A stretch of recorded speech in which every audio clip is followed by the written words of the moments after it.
Ada doa Rasulullah yang Rasul itu berdoa tapi jarang ada yang mau tiru. Ya Allah, hidupkan aku sebagai orang miskin, matikan aku sebagai orang miskin, dan bangkitkan aku di surga bersama-sama dengan orang miskin. Gak ada yang berani kayaknya ya. Nah itu doanya Rasul. Yang kedua, ternyata ini adalah semacam kayak benang merah kenabian. Yesus, Isa itu pernah ngasih tahu kepada sahabat-sahabatnya.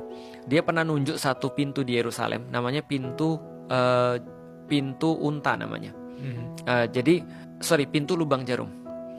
Nah, pintu lubang jarum ini menariknya adalah pintu yang hanya dibuka ketika pintu-pintu utama udah ditutup ketika sudah malam.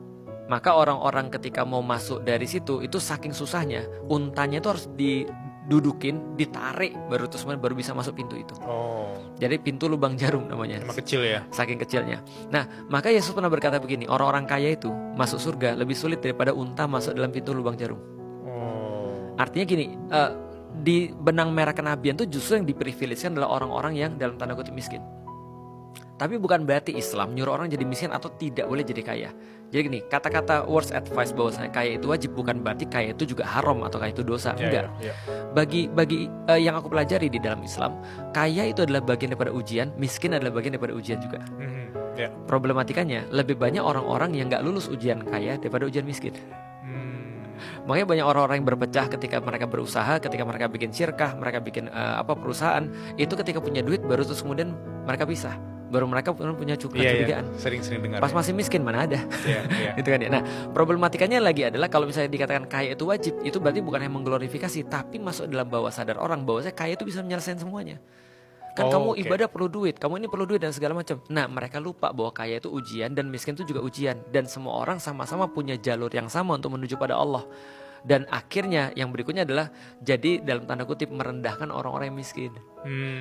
Masalah baru ya. Masalah baru. Nah, jadi menurutku sih yang lebih tepat adalah kaya itu adalah salah satu alat ibadah. Itu aku setuju. Maka aku bilang duit itu adalah babu.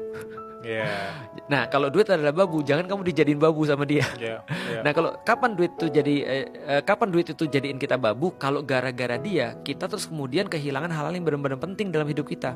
Gara-gara duit kita nggak jadi ibadah, gara-gara duit kita kemudian kehilangan teman, gara-gara duit kita jadi nggak punya waktu untuk anak, gara-gara duit kita jadi terus marah sama istri dan segala macam. Nah, itu kita jadi babunya tuh. Tapi kalau duit jadi babu kita tinggal suruh-suruh dia kan. Nah, makanya menurutku ya, jangan pernah minta sama Allah kecuali kamu sudah punya jawabannya.